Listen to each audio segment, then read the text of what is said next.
ಸ್ವಾಗತವನ್ನು ಕೋರಿ ಪುಷ್ಪವನ್ನ ಅರ್ಪಿಸಬೇಕು ಅಂತ ಕೇಳ್ಕೊಳ್ತಾ ಇದ್ದೇನೆ. ಅವರಿಗೆ ಸಣ್ಣ ಸನ್ಮಾನ ನಡೀತಾ ಇದೆ.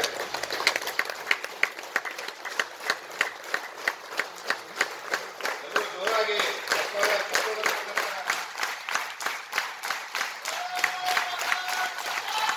ಜೈ.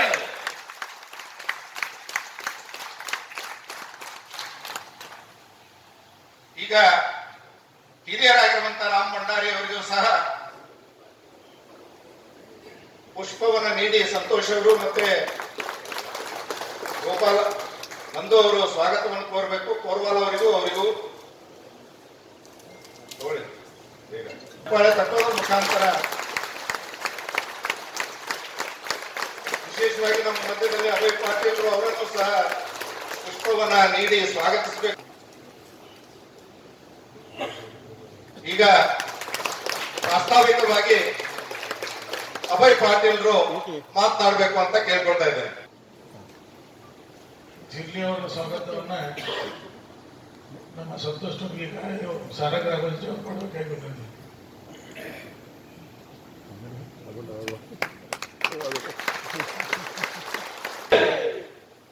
ಕಾರ್ಯಕ್ರಮದ ವೇದಿಕೆಯಲ್ಲಿ ಆಸೀನರಾದಂತಹ ಈ ಕಾರ್ಯಕ್ರಮದ ಕೇಂದ್ರ ಬಿಂದುಗಳು ಬಹುತೇಕ ಭಾರತದಲ್ಲಿ ನಮಗೆ ತಿಳಿದ ಮಟ್ಟಿಗೆ ಕಂಪ್ಯೂಟರ್ಗಿಂತ ಬೇಗ ಉತ್ತರ ಕೊಡುವಂತಹ ವ್ಯಕ್ತಿ ಯಾರಾದರೂ ಇದ್ರೆ ಅದು ಸುಧಾಂಶು ಅಂತ ಮಾತಾಡ್ತಾರೆ.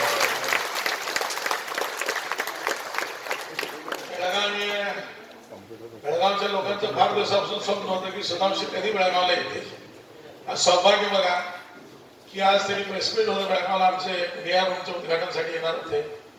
जिद्दी साहेब मला फोन केले की सुधांशु जी आ रहे हैं और आपको 11 बजे तक आपको मीडिया सेंटर आना है. तो मैं कहला कि मैं बाहर हूँ, लेकिन एक बार पूछो, रिक्वेस्ट करो कि सुधांशु एक कार्यक्रम देते हैं तो हमारे जितने बेलगाम के लोगों का थोड़ा प्यास थोड़ी भी बुझ जाएगी.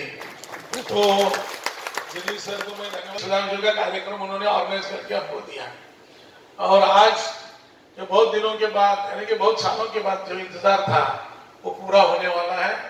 कि मैं तो ज्यादा बात नहीं कहूंगा क्योंकि आप किसके लिए सुनने के लिए लोग बैठे हैं. हमारे पूरे जीवन में इतना फटाफट आंसर देने वाला आदमी को देखा ही नहीं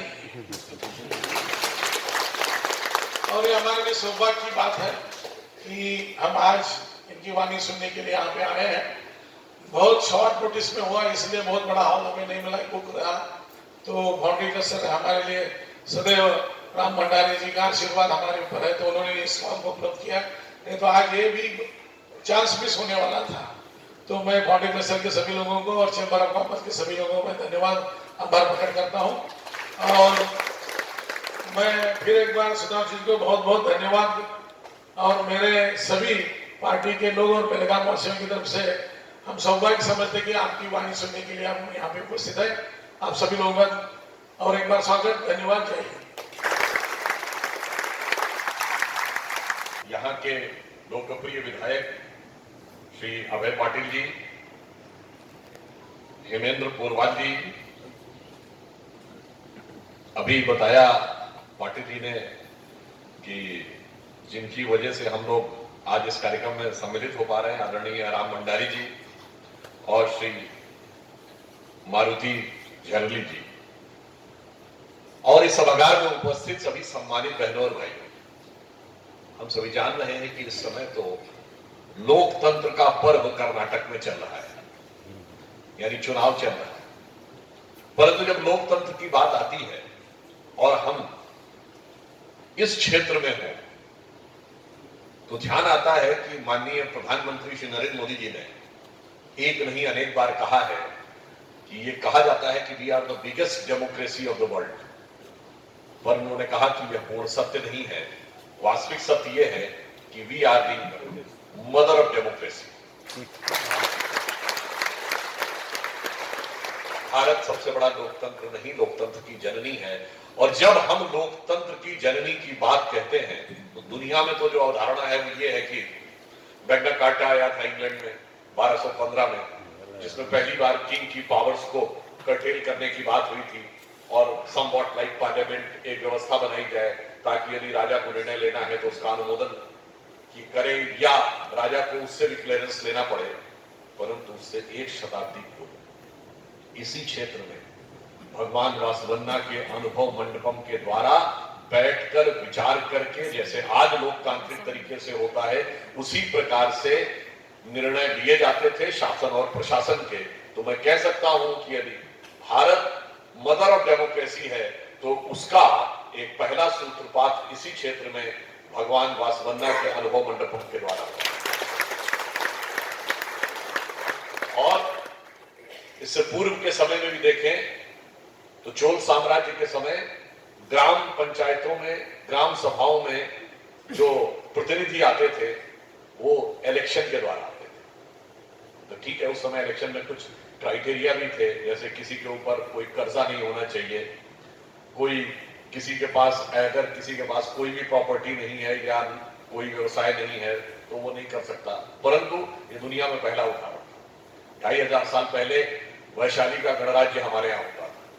वैदिक काल में सभाएं और समितियां होती थी जिनमें बैठकर ही निर्णय होता था कि शासन की दिशा क्या होगी।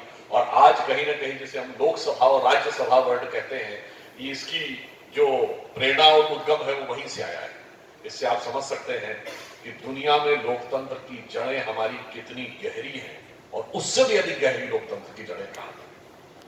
देखिए, आम जनता के बीच में शासन सत्ता कैसे चले, इसके लिए सहमति से, चुनाव से निर्णय हो, विचार विमर्श करने के बाद, बहस के बाद, यही अपने आप में पूरी दुनिया में बहुत दुर्लभ था।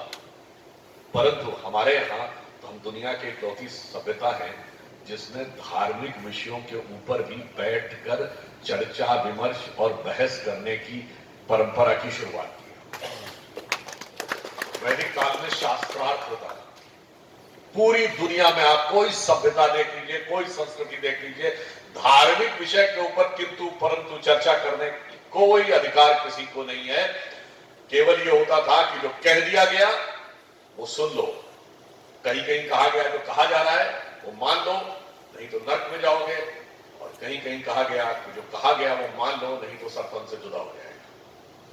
परंतु हमारे यहां आमने सामने बैठकर शास्त्रार्थ होने के बाद, और आप देखिए भारत के ज्यादातर जो आचार्य है वो दक्षिण भारत से ही निकले। अब एक ही विषय है, उसके लिए शंकराचार्य जी का अद्वैत एक मत देता है, रामानुजाचार्य जी का द्वैत दूसरा मत देता है, निम्बार्काचार्य जी का विशिष्टाद्वैत तीसरा मत देता है। ऐसी लोकतांत्रिक प्रक्रिया के द्वारा धर्म ग्रंथों और दर्शन की भी विवेचना करने का अधिकार सिर्फ और सिर्फ भारत है। अब आप सोचिए, इतनी महान देश, और उसको कुछ लोग जाकर विदेश में कहते हैं कि साहब लोकतंत्र खत्म हो रहा है। अब मैं ये कहना चाहता हूं कि आपको सरकार से कितना भी नाराजगी हो, आपको पार्टी से कितनी नाराजगी हो, प्रधानमंत्री श्री नरेंद्र मोदी जी के प्रति कितनी घृणा हो आपके, आप बोलिए जो बोलना है। हमने कभी नहीं कहा कि माफी मांगे, सरकार के लिए बोलिए, किसी ने नहीं कहा पार्टी के लिए बोलिए। मोदी जी के लिए तो मौत और मौत के प्रकार तक बताए गए, बोटी बोटी काटने की बात कही गई। हमने कभी नहीं कहा कि माफी मांगिए, परंतु जब आप पूरे भारत और लोकतंत्र की जननी भारत के लोकतंत्र को अपमानित करेंगे जाकर, तब निश्चित रूप से माफी मांगने की बात आती थी। और अब आप ये देखिए, मैं तो ये नहीं कहता हूं, चलिए कोई बात नहीं, आपने कभी इन बातों का उल्लेख तो किया होता। हम विनम्रता से पूछते हैं कि क्या कांग्रेस के किसी नेता ने राहुल गांधी जी की किसी स्पीच में आपने कभी अनुभव मंडपम का उल्लेख सुना? कभी वैशाली के गणराज्य का उल्लेख सुना? ऐसी बात नहीं है। एक जमाने में लोग उल्लेख करते थे, प्रणब मुखर्जी जी ने भी उल्लेख किया था, एक जमाने में महात्मा गांधी भी उल्लेख करते थे, मगर वो गांधी कुछ और थे, ये गांधी कुछ और है। तब से आते आते इतना बदलाव आ गया है कि भारत और भारत की समझ पूरी तरीके से समाप्त हो गई। इसलिए स्वतंत्रता के इस अमृत महोत्सव वर्ष में प्रधानमंत्री जी ने जब 15 अगस्त 2022 को लाल किले की प्राचीर से अपना अंतिम वाला, पिछला वाला उद्बोधन दिया था, लास्ट वाला 2020, तो आपको याद, उन्होंने महत्वपूर्ण बात कही। उन्होंने क्या कहा कि स्वतंत्रता का 75 वर्ष यानी अमृत महोत्सव समाप्त नहीं हुआ है। उन्होंने कहा कि ये एक नए संकल्प की शुरुआत है कि अभी हमने 75 वर्ष पूरे किए हैं, जिस दिन हम 100 इयर्स पूरे करेंगे तो वो अमृत काल उन्होंने कहा 25 वर्ष का होगा, और इसमें हमें अपने कुछ लक्ष्य रखने। और वो लक्ष्य क्या थे कि इस 25 वर्ष में, यानी इस अमृत काल में 75वें वर्ष से 100 वर्ष के बीच में उन्होंने 5 संकल्प कहे।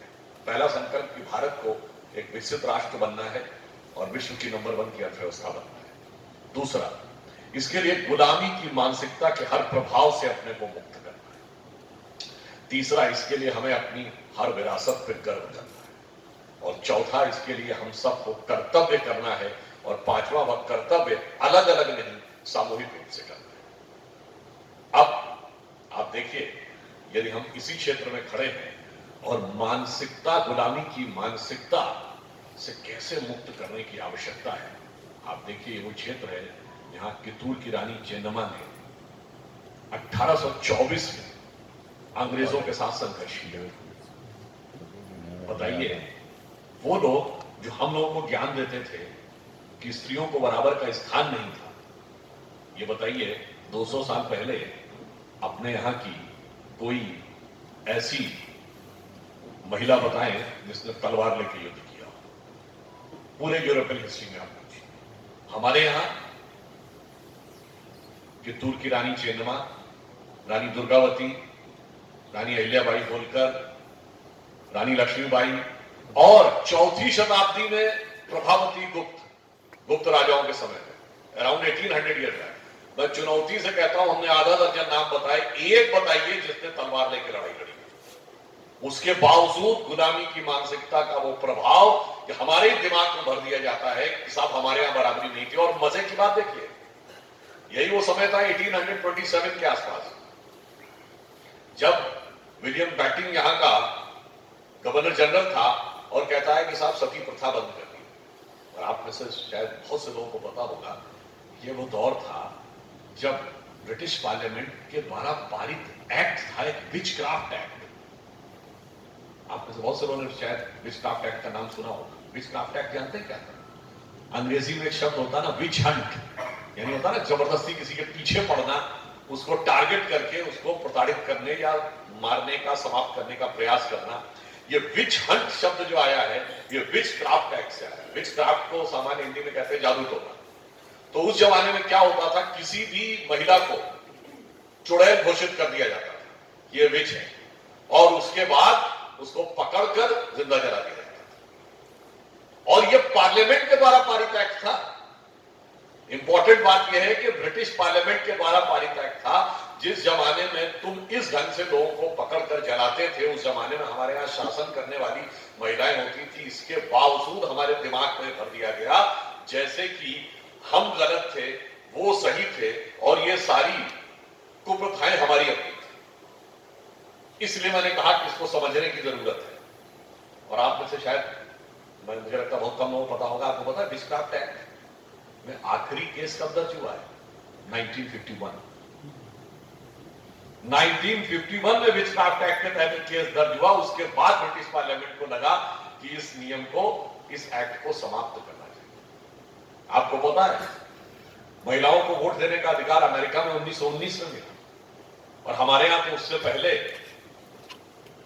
कांग्रेस के अध्यक्ष भी रह चुकी थी, मैडम बलावस्की और अन्य। अब आप देखिए, अमेरिका में इंडिपेंडेंट अकाउंट खोलने का अधिकार 1948-49 में मिला महिलाओं को। और यूरोप में कई ऐसी जगहें हैं, स्विट्जरलैंड जैसा देश, स्विट्जरलैंड हर आदमी जाने का एक विचार तो रखता ही है, और आप वहां जाइएगा तो कभी पूछिएगा वहां गाइड से, उसमें कुछ कैंटन्स ऐसे थे जहां महिलाओं को चुनाव लड़ने का अधिकार 1990 में मिला, just 32-33 years back. And they gave us the sermon कि we were against the equality. परंतु हम ये कहना चाहते हैं, yes, we were against the equality. हम स्त्री और पुरुष समानता के पक्षधर नहीं हैं। हम सदैव स्त्री तत्व को आगे रखते हैं। इसीलिए जब भी किसी भगवान का आप नाम लेंगे तो क्या कहेंगे? सीता राम सीता नहीं, गौरी शंकर, लक्ष्मी नारायण, राधा कृष्ण और यहां तक कि किसी भी भारतीय भाषा, संस्कृत या हिंदी में जब बोला जाता है तो माता पिता बोला जाता है, पिता माता नहीं। और उसको हम किस रूप में समझते हैं, आप ऐसे समझिए, अभी हमने अपना पिछले ही महीने नववर्ष मनाया। हमारा नववर्ष कैसे शुरू होता है? अभी यहां पर जो वैशाखी का पर्व था 2 दिन पहले, एक महत्वपूर्ण बात आप देखिए, ये उत्तर से दक्षिण तक भिन्न भिन्न नामों से, कश्मीर से लेके, पंजाब से लेके, तमिलनाडु से लेके, बिहू, असम से लेके, सब जगह अलग अलग नाम से मनाया जाता है। इसको भी समझने की जरूरत है। अरे मूलतः तो एक ही पर्व है, उसके क्षेत्र और भाषा के अनुसार नाम अलग अलग है। तो आप ये दिखाने का प्रयास करते हैं जैसे वो सारे पर्व अलग है, और ये सारे पर्व एक है, उनके अंदर किस चीज में एकता है ये आप देखिए। ये जानते हैं ये वैशाख वर्ड कहां से आता है? हमारे जितने भी महीने जो भारतीय महीने माने जाते हैं हमारे कैलेंडर के, इसमें से किसी भी महीने का नाम ना किसी राजा के नाम पे है, ना किसी व्यक्ति के नाम पे है। जैसे जूलियस सीजर के नाम पे जुलाई और अगस्टस सीजर के नाम पे अगस्त, ये सब हमारे यहाँ नहीं। हमारे यहां इतनी एब्सोल्यूट साइंटिफिक गणना थी कि जिस दिन, जिस माह में, उस माह की पूर्णिमा को जो नक्षत्र उदय हो रहा होता है, उस महीने का नाम उसी नक्षत्र पर होता है। क्योंकि इस महीने उस तिथि को विशाखा नक्षत्र का उदय हो रहा होता है, इसलिए महीने का नाम वैशाख, और उसी के नाम पे पंजाब की बैसाखी से लेके यहां तक भिन्न भिन्न पर्व होते हैं। सोचिए ये हमारी एंशिएंट नॉलेज और विजडम के एस्ट्रोनॉमिकल कैलकुलेशन की बात, और उसके आधार पर चित्रा नक्षत्र का उदय होता है तो चैत्र मास, जहां से नववर्ष हमारा शुरू है। सारे के सारे नाम नक्षत्रों के आधार के ऊपर है। इतना, मतलब मैं कहूंगा कि विशद ज्ञान भी था और उसे कैलकुलेट करना भी आता था, और इसके बावजूद हमें बता दिया गया कि हम अवैज्ञानिक थे। और दुख है कि किसने बताया, जिन्होंने कहा था कि धरती स्थिर है और सूर्य चारों ओर घूमता है, या किसी ने कहा था धरती चपटी है, उन्होंने हमें यह समझा दिया, और हम इतनी गुलामी की मानसिकता में आके इंगल्फ हो गए कि हमने मान भी लिया कि वो वैज्ञानिक है और हम अवैज्ञानिक। और एक और बात देखिए, हमारा न्यू ईयर भी शुरू होता है, इसी यहां देखिए भारत में जितने पर्व होते हैं ना, और जो भारतीय संस्कृति के बाहर के पर्व हैं, दोनों में फंडामेंटल डिफरेंस है। जितनी भारतीय संस्कृति के बाहर के पर्व है वो किसी न किसी इवेंट या पर्सन से कनेक्टेड है। या तो किसी का जन्मदिन है, किसी देवदूत का, किसी ईश्वर के प्रतिनिधि का, या उसके जीवन से जुड़ी कोई घटना है। हमारे इवेंट्स जो होते हैं वो एस्ट्रोनॉमिकल कैलकुलेशन से होते हैं। जैसे मैंने पहले भी ये विषय कहा है कि कुंभ का मेला 12 वर्ष में एक बार होता है। क्यों होता है? क्योंकि वो बृहस्पति ग्रह की साइकिल के ऊपर चलता है, और बृहस्पति ग्रह हर 12 वर्ष के बाद उसी स्थिति में लौट के आता है। इसलिए इन चारों स्थानों पर वो 12 वर्ष के बाद कुंभ का मेला होता है। यहाँ से थोड़ी दूरी पर कोल्हापुर है, जहां पर महालक्ष्मी जी का मंदिर है, और वहां पर आप सबको पता है कि सूर्य की किरणें 2 इक्विनॉक्सेस पे 21 मार्च और 21 सितंबर के आसपास जिस ढंग से देवी के चरणों पे और फिर हृदय स्थल पर पड़कर निकल जाती है, आप सोचिए कि जिन्होंने मंदिर बनाया होगा उनका कैलकुलेशन, एंगुलर कैलकुलेशन से लेके अर्थ के रोटेशन और उसके साथ का कॉम्बिनेशन कैसा बनाया होगा। इतनी उन्नत आर्किटेक्चरल इंजीनियरिंग इस देश में थी, उसमें विदेश से आए मेहमानों को इस ढंग की चीजें नहीं दिखाई जाती थी, उनको कुछ और दिखाया जाता था, और ऐसी इमारतें दिखाई जाती थी, और उसका क्रेडिट ऐसे लोगों को दिया जाता था जिन्होंने अपने इलाके में तो कभी कुछ बनाने में सफल ही नहीं हुए, पर यह मान लिया गया कि वो सब के सब उन्होंने आके हम ही को। जैसे मैं अभी पिछले हफ्ते एक टीवी डिबेट में था, तो वो ऑडियंस बेस्ड शो था आज तक चैनल पे, तो उसमें एक लड़की खड़ी होकर कहने लगी कि सर ये डिवीजन कहां तक जाएगा हिंदू मुस्लिम की बात, कि अब जलेबी हिंदू हो जाएगी और बिरयानी मुसलमान हो जाएगी। मैंने उसे कहा कि बेटा ये किसने कहा कि बिरयानी मुसलमान है, मुस्लिम है? मैंने कहा बताओ बिरयानी का प्राइम कॉन्स्टिट्यूएंट क्या है? चावल। मैंने कहा रेगिस्तान में चावल होता है क्या? चावल तो वहां होता है जहां सबसे ज्यादा पानी पाया जाता है। पंजाब हरियाणा की तरफ या पश्चिमी उत्तर प्रदेश की तरफ चावल कम होता है। जो जो आप दक्षिण की तरफ और पूर्वी भारत की तरफ बढ़ते हैं तो चावल का उत्पाद ज्यादा है, क्योंकि काफी पानी चाहिए और ह्यूमिडिटी चाहिए। हमने कहा दूसरे उसका कॉन्स्टिट्यूएंट क्या है? घी। घी कहां से आता है? जहां एबंडेंस में मिल्क हो तो उससे दही बनेगा, दही से मक्खन बनेगा और मक्खन से घी बनेगा। अब जहां ऊंट का बूंद बूंद दूध मिलता था वो कहां से मक्खन और कहां से घी बन गया भाई? अब आप आइए, तीसरा कॉन्स्टिट्यूएंट है मसाले। अब it is a well known fact कि मसालों के लिए ही सारा ट्रेड भारत से होता था और दक्षिण भारत में तो सबसे ज्यादा मसाले पाए जाते थे।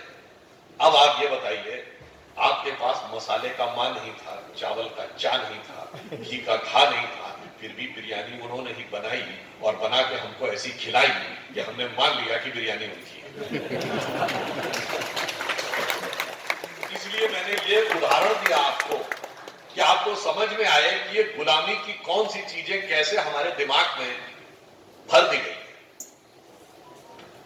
अब जैसे प्रधानमंत्री जी ने कहा, इसके अलावा अपनी विरासत पे गर्व करिए। विरासत पे गर्व क्या है? मैं एक उदाहरण देना चाहता हूं। देखिए, बहुत सी ऐसी चीजें जो हमारे यहां बहुत उन्नत रूप में है। एक छोटा सा उदाहरण देता हूं। जब हमारी सरकार बनी 2014 में, उसके बाद प्रधानमंत्री योग दिवस का प्रस्ताव लेके आए तो संयुक्त राष्ट्र संघ में, यूनाइटेड नेशंस में 170 से अधिक देशों ने इसको सपोर्ट नहीं किया। They became the second proposal. और यूएन की हिस्ट्री में आज तक कोई ऐसा रेजोल्यूशन नहीं रहा है जिसको 170 से अधिक कंट्रीज ने सेकेंड प्रपोज किया और उसमें 42 मुस्लिम देश थे। अब आप बताइए, आज जब योग दिवस होता है जून के महीने में और उन 170 देशों में सब लोग जाकर योग कर रहे होते हैं तो ये भारत का positive, soft and motivational impact दिखाई पड़ता है कि नहीं, कि व्यक्ति के पर्सनल हेल्थ से लेके उसकी कॉन्शियस एनर्जी के अलाइनमेंट तक वो सारी चीजें हम मोटिवेट कर रहे हैं। समझिए, इतनी बड़ी हमारे पास विरासत है। और महत्वपूर्ण बात यह है कि जब हम पहले प्रयास करते थे तो तमाम लोग उसको सांप्रदायिक कह कहकर किनारे करते थे। अब 170 से अधिक देश उसे एक्सेप्ट कर रहे हैं। यह इसलिए हुआ है कि हम अपनी विरासत पर गर्व करना शुरू कर। फिर एक और बात है, कई बार कुछ ऐसी वैल्यूज होती थी जो हमारे ही यहां थी, मगर उसे इस ढंग से इंटरप्रेट कर दिया गया कि जैसे वो विदेश से। उदाहरण के लिए आज इन्वायरमेंटल अवेयरनेस की बात आती है तो बड़े बड़े फॉरेन में इन्वायरमेंटल अवेयरनेस करने वाले लोग उत्पन्न हो गए और कोई आजकल के बच्चों को बताया जाता है, कोई ग्रेटा थनबर्ग है जो हम लोगों को समझाए कि कैसे इन्वायरमेंटल फ्रेंडली जीवन जीना चाहिए। जबकि फैक्ट ऑफ द मैटर यह है कि इन्वायरमेंट को पूरी तरीके से बर्बाद करने का काम किन देशों ने किया है? ग्रीन हाउस गैसेज में नंबर 1 पे अमेरिका 26 से 27%, 24% कंट्रीब्यूशन यूरोप करता है। यानी वेस्टर्न वर्ल्ड मिला के 50% ग्रीन हाउस गैसेज में जो कंट्रीब्यूशन करते हैं वो हमको बताते हैं कि इन्वायरमेंट के साथ कैसे रहना चाहिए। इन्वायरमेंट, आपको ये बात पता है शायद कि 1951 में यूएन ने हमने जो पहला रेजोल्यूशन बताया, उसके बाद से 1991 तक यूनाइटेड नेशंस के किसी प्रोग्राम की हेडिंग में डाइवर्सिटी वर्डिंग थी। First time they included a word biodiversity. और पहली समिट हुई रियो डी जेनेरो में 1992 में, जिसे अर्थ समिट कहते हैं। वहां से आपको समझ में आना शुरू हुआ कि पर्यावरण का संरक्षण करना है। फिर 1997 में क्योटो प्रोटोकॉल आया जापान में, फिर 2009 में कोपेनहेगन, 2016 में पेरिस, और अभी हमारे पर्यावरण मंत्री COP22 में होकर आए लास्ट ईयर लंदन में, शर्म एल शेख में। अब आपको रियलाइज हो रहा है कि पर्यावरण के साथ जीना चाहिए। जबकि अगर यही बात जो हमारे यहां हमेशा से कही गई थी, हम लोग कहते थे पेड़ की रक्षा करो, नदी की रक्षा करो, जंगल की रक्षा करो, पहाड़ की रक्षा करो, तो कहते थे this is the reminiscence of a primitive civilisation. क्यों? आपकी सोच और हमारी सोच में अंतर था। आपकी सोच अरिस्टोटल की बुक नेचर से शुरू होती है, जिसमें लिखा है all elements of nature are for the service of mankind. सारी प्रकृति हमारी सेवा के लिए। बुक ऑफ जेनेसिस में लिखा है कि man should be able to subdue nature. Rene Descartes और फ्रांसिस बेकन कहते हैं कि man should become the possessors and masters of nature. वहां से बढ़ते हुए आपने ऐसा विकास किया कि प्रकृति के दोहन ने आज इतनी बड़ी चुनौती हमारे लिए पैदा की। हमारी शुरुआत कहां से होती है? वेदों में लिखा है, माता भूमि पुत्रो हम पृथ्व्या। भूमि मेरी माता है, मैं इसका पुत्र हूं। तो यदि माता और पुत्र का संबंध मानेंगे तो माता से तो सिर्फ पोषण लिया जाता है, कभी शोषण की तो सोच ही नहीं जा सकती। तो आपने अपने को अलग माना प्रकृति से, इसलिए आपने प्रकृति का दोहन किया। इसलिए, और उसके बावजूद जिन्होंने दोहन किया उन्होंने ही हमको समझाया। और मुझे तो कई बार बड़ा दुख होता है कि उन्होंने समझाया किस समय, जब भारत में किसान आंदोलन चल रहा था। याद है आपको? दिल्ली के आसपास किसान आंदोलन चल रहा था। तब ग्रेटा थनबर्ग और ये सब लोग बता रहे थे कि साहब इन्वायरमेंटलिस्ट उनका समर्थन कर रहे हैं। मुझे तो बड़ा दुख हुआ, भारत के किसान को किसी फॉरेन के इन्वायरमेंटलिस्ट से समझने की जरूरत है, जिसकी पूरी जीवन, पूरी जिंदगी का एक एक स्टेप किस ढंग से प्रकृति के साथ जिया जा सकता है, इसके ऊपर आधारित होता है। जो बात मैंने पहले एक बार पार्लियामेंट में बोली थी कि जिस समय आप फसल को काटते हैं तो जो ऊपर का हिस्सा जिसमें गेहूं की बालियां होती हैं, फूड ग्रेन्स, वो आप रख लेते हैं। जो नीचे का हिस्सा है, जो बच जाता है, वो किसको देते हैं? पशुओं को, गाय के लिए। फिर उसके बाद जब वो फूड ग्रेन्स होते हैं, जब उसको आप दाने के रूप में निकालते हैं, तो परंपरा क्या कहती है कि पहले 2 मुट्ठी जो ग्रेन्स हैं वो दे दो चिड़ियों के लिए, वो बर्ड्स। फिर जब आप उसका आटा बना लेते हैं, फ्लोर मैश करके, तब क्या कहा जाता है? वो 2 चुटकी आटा कोने में डाल दीजिए चींटियों के आंच से। फिर जब उस आटे को गूंथ कर आप रोटी बनाने की प्रक्रिया शुरू करते हैं, तो जो गुथा हुआ आटा है उसमें कहा जाता है पहले उसकी 2 गोली निकाल के कहां डाल दो? वाटर में या पाउंड में, मछलियों के लिए। उसके बाद जब रोटी पका ली जाती है तो क्या कहा जाता है कि पहली रोटी किसको दो? गाय को, और अंतिम रोटी कुत्ते को। बताइए, प्रकृति के सभी जीव जंतुओं के साथ इतना बेहतर पदार्थ और सामंजस्य रख के जीने वाले लोगों, किसानों को, ये तो किसान अपने जीवन में करता है, किसान को वो समझा रहे थे कि साहब इन्वायरमेंट कैसे होना चाहिए। ये है गुलामी की उस मानसिकता जिसे प्रधानमंत्री जी ने कहा मुक्त होने की जरूरत। अब देखिए, आप कहेंगे चलिए ये सारी बातें तो सैद्धांतिक हो गई, परंतु ग्राउंड रियलिटी में क्या होता है? आज मैं आपको ग्राउंड रियलिटी में बताऊं। भारत एक नए विकास की ऊंचाइयों की तरफ बढ़ रहा है। सबसे पहले जब प्रधानमंत्री जी आए 2014 में, तो ये बदलाव जो था सरकार बदलने के लिए नहीं था, ये बदलाव एक विचार और व्यवस्था बदलने के लिए था। इसीलिए जब उन्होंने सबसे पहले आकर 15 अगस्त 2014 को अपने पहले भाषण में कहा था, जन धन योजना, बेटी बचाओ बेटी पढ़ाओ, स्वच्छ भारत, तो लोगों ने कहा स्वच्छ भारत और बेटी बचाओ बेटी पढ़ाओ, इसका पॉलिटिक्स से क्या मतलब? This is a non political issue. मगर आपने देखा कि उन्होंने समाज बदलने के लिए किया था, तो आज इतना बदलाव आया है कि पहले हम लोग जितनी आसानी से कोई भी रैपर वगैरह हाथ में होता था और लोग फेंक देते थे, आज ऐसी स्थिति नहीं। हर व्यक्ति देखता है कहां पे डस्टबिन है, कूड़ेदान है, वहां पे जाके डालें।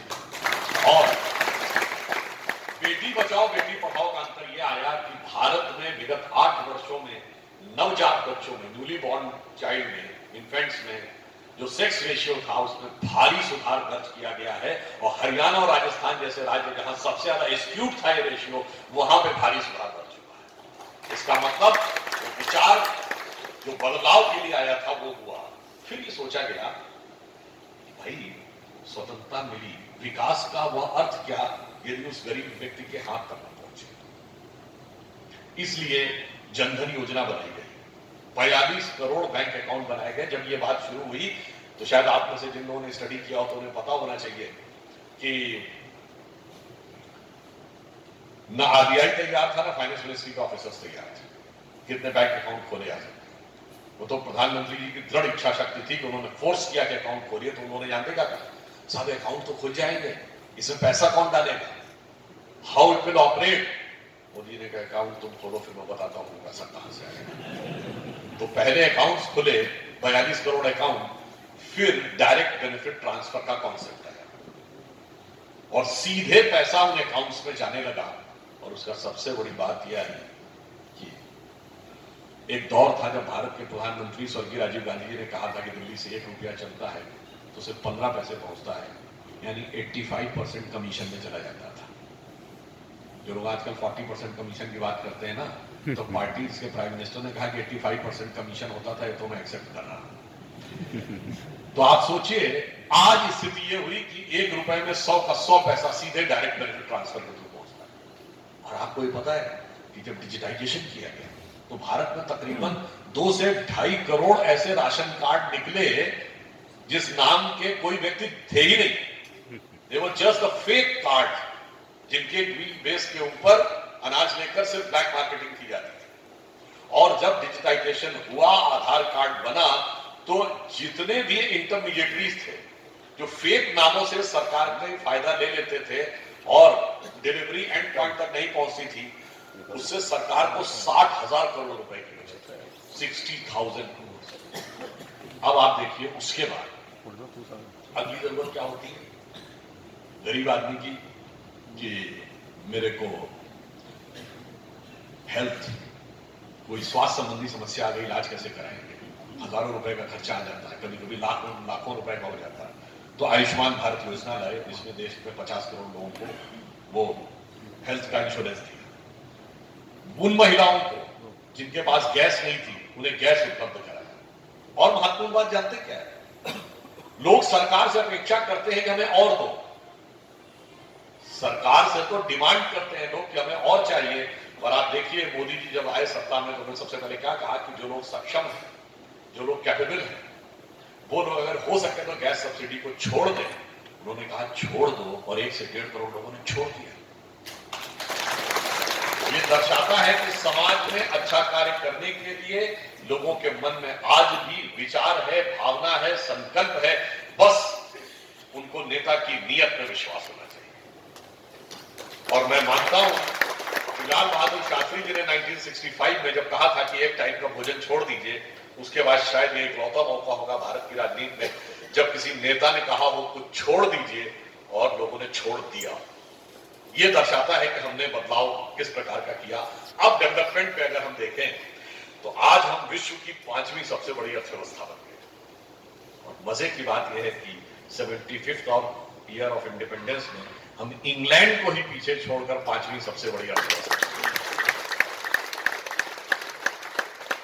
और उसमें भी एक सुखद संयोग मानिए, हम में से ज्यादातर ने अपने बचपन में पढ़ा होगा, आप में से यहां से बहुत से लोग तो हमसे आयु में बड़े होंगे तो उन्होंने और ज्यादा सुना होगा, हम लोगों ने भी खूब सुना था कि साहब अंग्रेज ये कहते थे हिंदुस्तानियों को राज करना नहीं आता, इसलिए हमारी जरूरत है, इसलिए हम राज करेंगे। और आप देखिए स्वतंत्रता के अमृत महोत्सव वर्ष में अंग्रेजों की सरकार में इतनी बार उठा पटक और वो हुई कि एक भारतीय मूल का व्यक्ति उन्हें बता रहा है कि राज कैसे किया। इसको भी आप एक सुखद संयोग मानिए। अब इसके बाद आप देखिए, ये तो एक चीज हुई, फिर सोलर एनर्जी के प्रोडक्शन में हम बहुत तेजी के साथ आगे बढ़े। बदलाव से इतना नहीं आया, आपको पता है कि ऑटोमोबाइल इंडस्ट्री में हम जापान को पीछे छोड़कर अमेरिका और चाइना के बाद दुनिया में 3रे नंबर के सबसे बड़े ऑटोमोबाइल मैन्युफैक्चरर हैं। मोबाइल हैंडसेट हम सब यूज करते हैं 2014 से पहले भी, क्योंकि हमारी जनसंख्या अधिक है तो हम चाइना के बाद 2रे नंबर के मोबाइल हैंडसेट के कंज्यूमर थे, पर प्रोड्यूस करने के लिए भारत में केवल 2 फैक्ट्री थी। आज हम 2nd बिगेस्ट कंज्यूमर भी हैं और 2nd बिगेस्ट प्रोड्यूसर भी हैं। 21 अरब रुपए के मोबाइल स्मार्टफोन्स पिछले साल भारत से आयात किए गए। दुनिया में सैमसंग सबसे बड़ी कंपनी है मोबाइल हैंडसेट बनाने की, उसकी दुनिया की सबसे बड़ी फैक्ट्री भारत में दिल्ली के पास गुरुग्राम में है। और आईफोन सबसे सोफिस्टिकेटेड फोन माना जाता है। चाइना के बाद अगर आईफोन की फैक्ट्री किसी देश में शिफ्ट हुई है तो आपके कर्नाटक में हुई है, और आईफोन 14 के 25% आईफोन भारत में निर्मित हो गया है। तो हम 2रे नंबर के मैन्युफैक्चरर हो गए हैं। अब आप आइए इंफ्रास्ट्रक्चर। प्रधानमंत्री जी जब आए थे तो उन्होंने 27,000 करोड़ रुपए से अधिक की इंफ्रास्ट्रक्चर की योजनाओं का शिलान्यास किया था। अगर आप कर्नाटक के लिए देखें तो बेंगलोर का एयरपोर्ट हो, बेंगलोर मैसूर एक्सप्रेसवे हो, या आपके बेलगावी में जो रेलवे स्टेशन बना उसका नया स्वरूप आया, और रेलवे ट्रैक के लिए सबसे ज्यादा इन्वेस्टमेंट हो रहा है। एक दौर में कर्नाटक में 2014 से पहले के 5 साल में पावर सेक्टर में 11,000 करोड़ का इन्वेस्टमेंट था। पिछले 5 वर्षों में 30,000 करोड़ का इन्वेस्टमेंट हुआ है। अभी हुबली धारवाड़ के क्षेत्र में इलेक्ट्रॉनिक क्लस्टर के रूप में उसको डेवलप किया जा रहा है। अब जब मोबाइल फोन हमने बनाने शुरू किए तो सेमीकंडक्टर्स चिप नहीं बनेंगे, तो आपको ध्यान हो कि बहुत समस्या आती थी, ताइवान से इंपोर्ट हो रहे हैं, चाइना से मंगाना पड़ रहा था। तो अब सरकार ने उसे भी बनाने की शुरुआत की है और सेमीकंडक्टर्स का भी प्रोडक्शन कर्नाटक में ही शुरू होने का। अब आप आइए इंफ्रास्ट्रक्चर के मामले में, तो जो हमारा इन्वेस्टमेंट है वो आज दुनिया में नंबर 1 हो गया है। पिछले वर्ष में हम अमेरिका से भी अधिक इंफ्रास्ट्रक्चर में इन्वेस्टमेंट करने वाले देश बन गए। अब आप देखिए कि विकास का वह नया स्वरूप जो गांव में दूर बैठे हुए व्यक्ति के भोजन और स्वास्थ्य से लेके किस ढंग से भारत आगे बढ़ना चाहिए, आज अगर आप देखें तो फॉरेन डायरेक्ट इन्वेस्टमेंट भारत में पिछले 75 सालों में सबसे ज्यादा आया है। और मजे की बात यह है कि भारत में किस स्टेट में सबसे ज्यादा एफडीआई आया है? कर्नाटक में 38% एफडीआई आया। आईटी सेक्टर में तो सब ज्यादा आता ही है, उसमें तो कहीं कोई बात ही नहीं है। और ईज ऑफ डूइंग बिजनेस में भी येदियुरप्पा जी की सरकार के समय से और आज बोम्मई जी की सरकार के समय में छलांग मारता हुआ कर्नाटक नंबर 1 का स्टेट बन गया है ease of doing business. Foreign direct investment में नंबर 1 होना, जिसमें महाराष्ट्र और दिल्ली से भी आगे बढ़ने की क्षमता हासिल की है, तो आप ये समझिए कि एक नया स्वरूप कर्नाटक भी ग्रहण करता चला जा रहा है। लेकिन याद करिए हमारी पिछली सरकार थी अटल जी के जमाने में, तब माइक्रोसॉफ्ट जो वर्ल्ड की सबसे बड़ी सॉफ्टवेयर कंपनी है, उसका फर्स्ट ओवरसीज ऑफिस यानी अमेरिका के बाहर उसका यदि किसी देश में पहला ऑफिस बना तो वो बेंगलोर में बना था। यानी आईटी सुपर पावर हमने उस जमाने में बनाया था और digital super power Modi ji के जमाने में बनाया है। और इतना ही नहीं, मुझे याद आता मैं 2008 में अमेरिका में था। एक प्रोग्राम होता है ACYPL, American council for young political leaders. तो बैरक ओबामा अपनी फर्स्ट प्रेसिडेंसी के लिए रन कर रहे थे। मुझे डेट भी याद है, 11-12 सितंबर की बात है 2008। नॉर्थ कैरोलिना में उन्होंने अपनी चुनावी सभा में कहा कि we have to make our children work hard because we have to compete with Beijing and Bangalore. अब आप सोचिए कि वक्त कितना बदला है कि अब उन्हें यह लग रहा है कि हमारे जॉब ये बेंगलोर वाले यानी कर्नाटक वाले लोग खा जाएंगे। एक दौर था, बताइए हम पे आरोप क्या लगाया जाता है? वो कहते हैं कि आप वहां चले गए थे और आपने कहा कि आपकी बार ट्रम्प सरकार। एक बार मैं टीवी डिबेट था, मैंने कहा कि अगर ये आरोप लगा रहे हैं कि आपकी बार ट्रम्प सरकार, तो मुझे लग रहा है कि इल्जाम तो बड़ा हसीन है, क्योंकि हम तो अपने बचपन में ये सुनते थे कि अमेरिका भारत के चुनावों को प्रभावित कर रहा है। यदि आज आप ये मान रहे हैं कि हमारी हैसियत ये हुई है कि हम अमेरिका के चुनावों को प्रभावित कर रहे हैं, तो आपको तो इस आरोप पर प्रसन्न होना चाहिए। इसमें दुखी होने की या सब लटकाने की कौन सी बात है? और आप देखिए कि बदलाव का वह स्वरूप आया है पूरे दुनिया में, जो बदलाव आया कि आज रशिया यूक्रेन की लड़ाई है तो सिर्फ मोदी जी एकमात्र राष्ट्राध्यक्ष हैं जो अगर चाहे तो दोनों से बात कर सकते हैं। अन्यथा शी जिनपिंग बात करेंगे तो पुतिन उनकी बात सुनेंगे, जेलेंस्की नहीं सुनेंगे। बाइडेन बात करेंगे तो जेलेंस्की सुनेंगे, पुतिन नहीं सुनेंगे। और आपने देखा था पुतिन के साथ इंटरव्यू के दौरान मोदी जी ने रूस और यूक्रेन दोनों की सरकारों को धन्यवाद दिया था भारत के छात्रों को निकाल के लाने। ये क्षमता हासिल। यमन में लड़ाई हुई तो सिर्फ भारत ही एक देश था जहां यमन के लड़ाके और यमन की सरकार दोनों हर दिन एयरपोर्ट पे 2 घंटे का युद्ध विराम करते थे ताकि भारत के जहाज और भारत के लोग उनको ले जा सके। और हम अपने ही नागरिकों को लाने में सफल नहीं हुए, अगल बगल वालों को तो लाए ही। हम 19 देशों के लोगों को लेके आए। अगर आप सोच देखिए, भारत की उपलब्धियों के बावजूद कुछ लोग क्या बताते हैं, पता नहीं उनको कौन सा अट्रैक्शन नजर आता है विदेश की किसी उल्टी सीधी रिपोर्ट में कि वो कहते हैं देखिए साहब हंगर इंडेक्स में हम पीछे, बहुत आपने सुना होगा हंगर इंडेक्स में हम पीछे। आपको पता है उस हंगर इंडेक्स में, जिस हंगर इंडेक्स की वो बात करते हैं, पाकिस्तान हमसे 8 या 9 नंबर आगे है। बताइए जहां खाने के लिए लाले पड़े हुए हैं, आटे के लिए झगड़ा हो रहा है, गोली गोली भी चल रही है, इसके बावजूद वो कह रहे हैं हंगर इंडेक्स में हमारी स्थिति खराब और उनकी स्थिति अच्छी है। यानी हम नीचे हैं और वो ऊपर हैं। आप समझ लीजिए ये इंडेक्स बनाने वाले और उसका प्रचार करने वाले कितने निचले स्तर की मानसिकता से ग्रसित हो। और आपको एक और बात बताएं, इसीलिए कहना ना गुलामी की मानसिकता से कैसे अपने को बचना है। नए नए पे आपने हैप्पीनेस इंडेक्स सुना होगा, इंडिया हैप्पीनेस इंडेक्स में बहुत पीछे है, पर आप में से किसी ने गौर किया जरा उस हैप्पीनेस इंडेक्स को जाके पढ़िए तो आपको क्या मिलेगा। उस हैप्पीनेस इंडेक्स में टॉप 5 कंट्रीज में एक है आइसलैंड जो 3rd नंबर पे है, आइसलैंड। और एक दूसरा सर्वे जाके पढ़िए तो जानते क्या है, एंटी डिप्रेशन ड्रग्स के कंजम्पशन में आइसलैंड नंबर 1 पे है। अब आप ये बताइए ये कौन सी हैप्पीनेस है कि वो इतने हैप्पी है कि एंटी डिप्रेशन ड्रग्स के कंजम्पशन में वो नंबर 1 पे और हैप्पीनेस इंडेक्स में वो 3रे नंबर के ऊपर है। इसलिए मैं कहता हूं कि जो लोग इस प्रकार के विचारों को प्रतिपादित करते हैं उनकी बुद्धि के ऊपर तरस आता है। अब अगर आप यहां पे देखें तो आज जो बदलाव आया उस बदलाव को आप ऐसे समझिए, हमारी सरकारें थी, जब पिछली सरकार थी हमारी, तो हम हम्फी महोत्सव मनाते थे भव्य स्वरूप। जब कांग्रेस की सरकार आई तो हम्फी महोत्सव को तो डाउन प्ले कर दिया, अब वो टीपू जयंती मनाने लगे।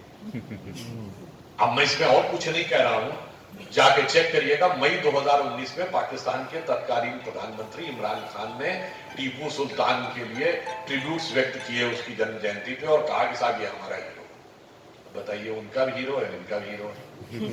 अब उसके बाद कहते हैं कि हम नहीं जोड़ रहे हैं, हम आपका नाम बाहर नहीं जोड़ रहे हैं, आप बाहर से अपना नाम लाके खुद जोड़े ले रहे हैं।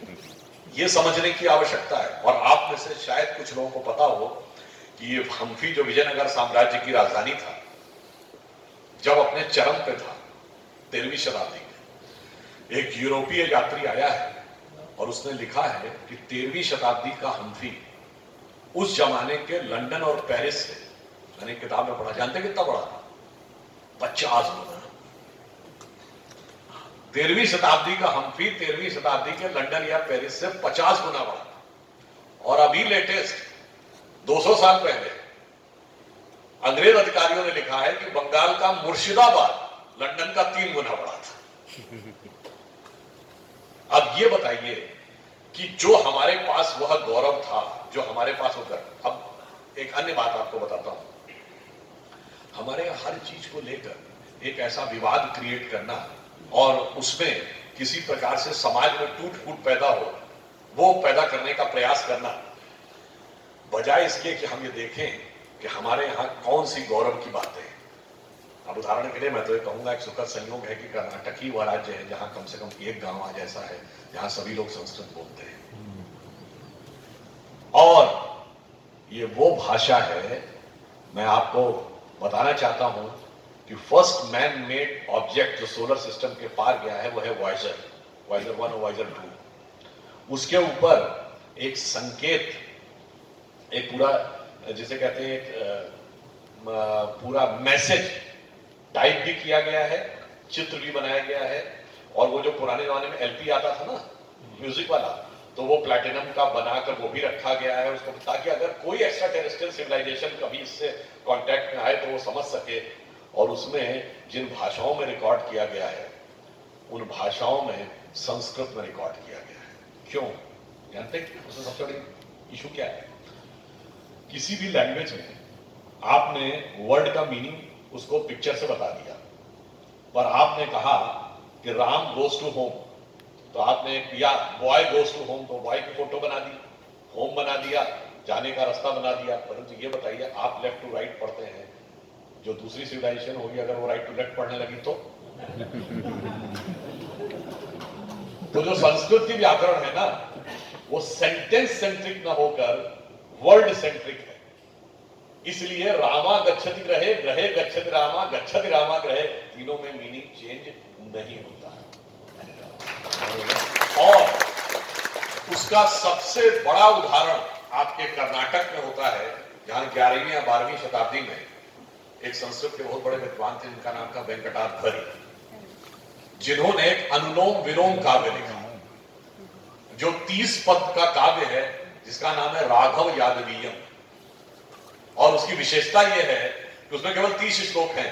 हर श्लोक को आप लेफ्ट टू राइट पढ़ेंगे तो भगवान राम की कथा है, और राइट टू लेफ्ट पढ़ेंगे तो भगवान कृष्ण की कथा है।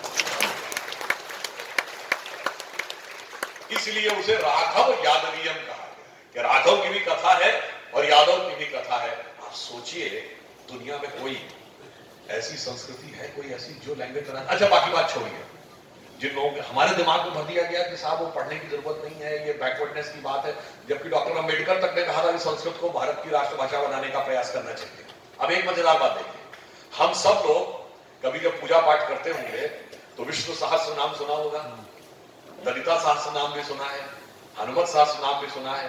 अब मैं चुनौती से कहता हूं, दुनिया में एक लैंग्वेज बताइए जहां एक शब्द के 1000 पर्यायवाची अवेलेबल हो, और उनमें से एक भी वर्ड दूसरी लैंग्वेज से नहीं लिया गया। अरे 1000 तो बहुत दूर है, 100 पर्यायवाची बताइए किसी वर्ड। इतनी बचकानी स्थिति की बात। आप सोचिए, कहा जाता है कि संस्कृत व्याकरण में अरब में वर्ड है, बिलियन नहीं। तुलना जानते हैं क्या किया? जैसे आजकल आपने देखा था बीच में को रामचरितमानस को लेकर बड़ा विवाद होने लगा था, पर आपको पता है साहित्यिक दृष्टि की तुलना करें तो क्या है? तुलसीदास ने अपने साहित्य में 1,40,000 के लगभग वर्ड्स का यूज किया। अकेले रामचरितमानस में 1 लाख से अधिक वर्ड है, और शेक्सपियर के पूरे साहित्य में 17 से 18,000। उसके बावजूद उसको बड़ा कवि माना जाता है, और हम सबको एजुकेशन सिस्टम में पढ़ाया जाता है कि साहब कालिदास हो तो शेक्सपियर ऑफ इंडिया। कालिदास के तो साहित्य में बहुत ज्यादा शब्द है उससे आगे। इसलिए मैंने कहा कि लैंग्वेज हो, मतलब भाषा हो या बिरयानी, दोनों में हमारे दिमागों में बहुत विष भरा हुआ है। इस अमृत काल में उससे विष को बाहर निकालेंगे तो अमृत का प्रकटीकरण हमें साफ दिखाई पड़ेगा। अब ये भी बात देखिए, अकारण के विवाद खड़ा करने का प्रयास किया जाता है। कर्नाटक में हमने यह भी ध्यान दिया, किसानों के लिए इतना उन्नत कार्य किया कि आपने देखा कि यहाँ की ब्रांड अब दूसरे राज्यों में भी जाने लगी है, उस पर भी विवाद खड़ा करने का प्रयास किया जाने लगा। और एक महत्वपूर्ण बात शायद लोगों को नहीं पता होगी, 2007-8 की बात है, जब हम लोग की पहली सरकार आई, 2008, येदियुरप्पा जी की पहली वाली सरकार। कर्नाटक देश का पहला राज्य बना था जिसने किसानों को कृषि ऋण के ऊपर फर्स्ट ईयर में 0 ब्याज पे पैसा दिया था। यानी अगर 1 साल के अंदर किसान पैसा लौटा देगा तो कोई ब्याज नहीं, और उसके बाद भी 1 या 2% का नॉमिनल ब्याज। किसानों की स्थितियों में किस प्रकार से सुधार हो सके और किस ढंग से वो आगे बढ़ सके, इन सारी चीजों की व्यवस्था करने का प्रयास किया गया। और ये सारी बातें एक तरफ बेमानी है अगर देश में आंतरिक और बाह्य सुरक्षा बनी। सबसे बड़ी उपलब्धि हम लोगों की यह है कि जब 2014 में हमारी सरकार आई, उससे पहले याद करिए कौन सा ऐसा क्षेत्र था जहां पर कि टेररिस्ट अटैक नहीं आते थे। मतलब दिल्ली से चंडीगढ़ से शुरू करिए तो जयपुर हो, लखनऊ, फैजाबाद, वाराणसी, पटना, गुवाहाटी, हैदराबाद, चेन्नई, पुणे, नासिक, मुंबई, बेंगलोर में इंडियन इंस्टीट्यूट ऑफ साइंसेज में भी टेररिस्ट अटैक हो गया था। आज वो सब कुछ सिमटकर दक्षिण कश्मीर के 4 जिलों तक पहुंच गया। इन्वेस्टमेंट तो तब आएगा ना, इन्वेस्टमेंट तब आएगा जब आपके अंदर ऐसी क्लाइमेट होगी कि आपको लगेगा कि यहां के ऊपर सुरक्षित इन्वेस्टमेंट किया जा सकता है। यहां पर जो सरकार थी, आप याद करिए, एसडीपीआई जैसे लोगों के कितने 1700 लोगों के तो केसेस विड्रॉ कर लिए। अभी कल उनका प्रदेश अध्यक्ष शायद अब्दुल मजीद नाम है, जिन्होंने कहा कि हमारे पर प्रेशर डाला जा रहा है कांग्रेस के द्वारा कि कैंडिडेट विड्रॉ कर ले। और उनके जो पिछले जो जनरल सेक्रेटरी थे वो तो पहले बोल चुके हैं 2018 में हमारी अंडरस्टैंडिंग थी, जबकि 2018 और 23 में एक अंतर यह आ गया है कि अब इस समय तो पीएफआई एक प्रॉपरली बैंड ऑर्गेनाइजेशन, परंतु याद करिए बेंगलुरु के जो कुकर